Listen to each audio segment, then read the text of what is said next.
Christian once upon a time, and through that I got into meditation, gradually moved into helping friends and family, and then starting helping other people. So now you define yourself as would you say you're a meditation teacher or more a counsellor? More of a coach, really. Coaching people and how to use your energy in a way that is conducive to being happy and joyful. I call it having a full tank. You grew up in a family of 19 children, I believe. 21 actually, yeah. There you go. The internet doesn't give me accurate facts. So, and that was, I think it was 14 girls and 7 boys. In Taihape? Is that how it Taihape, yep. Yep, in New the middle of the North Island, Yep, right? just down from Lake Taupo. What kind of environment was that? So I came from a family of musicians, really. Everyone sang, everyone played music of some sort. So there was a lot of music and parties. So I remember growing up with lots of parties, lots of drinking, lots of music. That was my life, really. And I still remember people visiting. Me and my sister Jen would have to sing a song, right, for visitors. So you'd be performing for strangers who came to visit, and that was part of being a musician, because Mum and Dad were musicians as well. Just about everyone sang in the family or played an instrument. Was it a very strong Maori culture that you had there? Well, my mum basically said she wanted us to be Westernised, so she stopped teaching us the Maori language. The earlier kids were taught it, but we weren't. She wanted us to be integrated, which was a great thing. But the other side of it is we didn't have that grounding in our culture. Did you identify strongly with Maori culture? I think I lost a lot of that because of that very fact that we were Westernised. And I know I don't have the language which my older family members had. They could speak Maori and Māori and English as well, right? I didn't have that. So I missed out something there.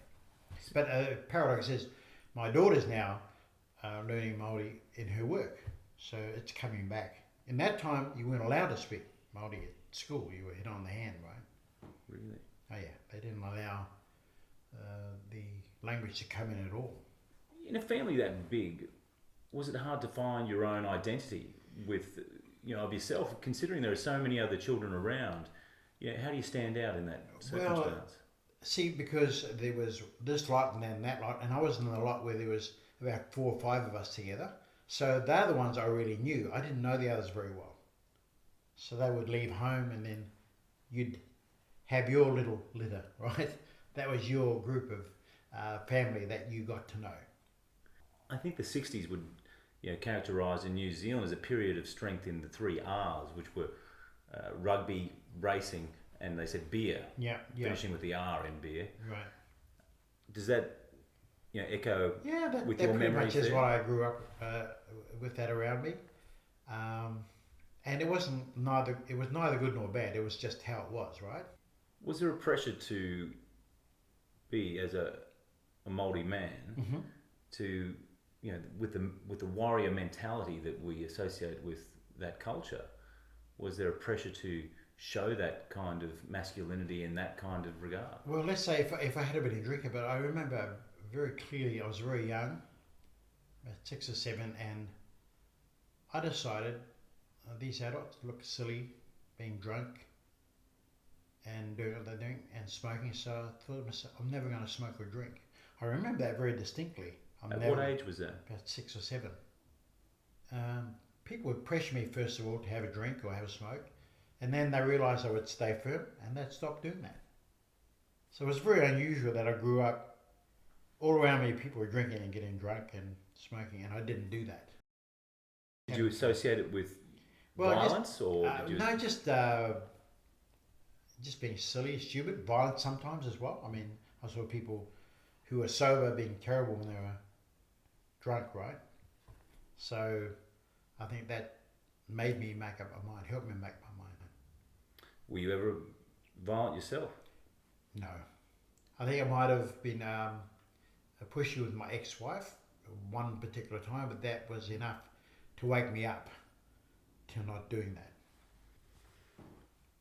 Do you think that men are allowed to be the kind of man that, in that period, was a very strong physical warrior mentality? In the modern age, we find that men, a lot of those influences are pushed away from young boys. Don't be physical, don't be aggressive, don't hit people. Do you find that that's a good thing or a bad thing? Well, I think what's happened for my culture, that there were periods of time where domestic violence was really like through the roof in New Zealand, and Monster of Warriors being the movie which brought that into the open, allowed people to see on screen what was happening at home. So that brought the shadow into the open, and a lot of people had to deal with that process.